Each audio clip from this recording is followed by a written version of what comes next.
Tough times for the president of Argentina these days.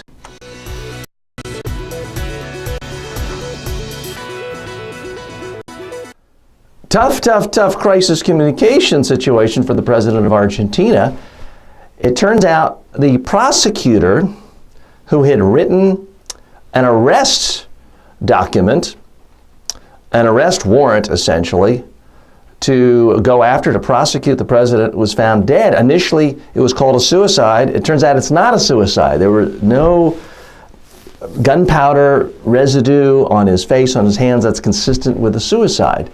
So now it looks like he was murdered. So here you are, the president of a country, a serious, respected prosecutor has written up documents to arrest you, and he's found dead. Now, it doesn't take a wild conspiracy theorist to think, okay, the president or someone close to the president authorized a hit to silence a political enemy. This obviously, in any kind of democracy, is enough to destroy all credibility for the government, and you would expect the leader to step down, be forced from office, or imprisoned. Now, initially the president said it was a suicide. Now she's saying, well, it doesn't look like a suicide. Here's the situation. Here's how I would advise her, and I'm not advising her. She's not one of my clients. But assuming she's innocent and didn't authorize a hit, and I'm going to make that assumption for all of my clients, the best thing to do is you've got to stick to the facts.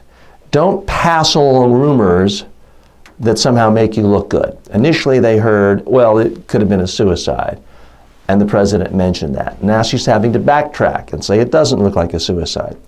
All you can do in a situation like this, where the circumstances make you look incredibly guilty, is stick to the facts, say what you know, stress that you're cooperating with all investigations, with all authorities, stress that you're requiring and ordering all of your staff to be cooperative.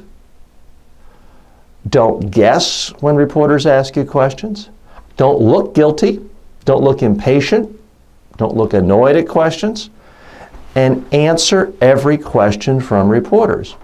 Now, if you're innocent of the underlying crime, and if you handle yourself that way, eventually the issue is likely to melt away and at least not destroy your government and your entire reputation. But a tough situation for the Argentine people right now. I hope there's some resolution brought to this quickly.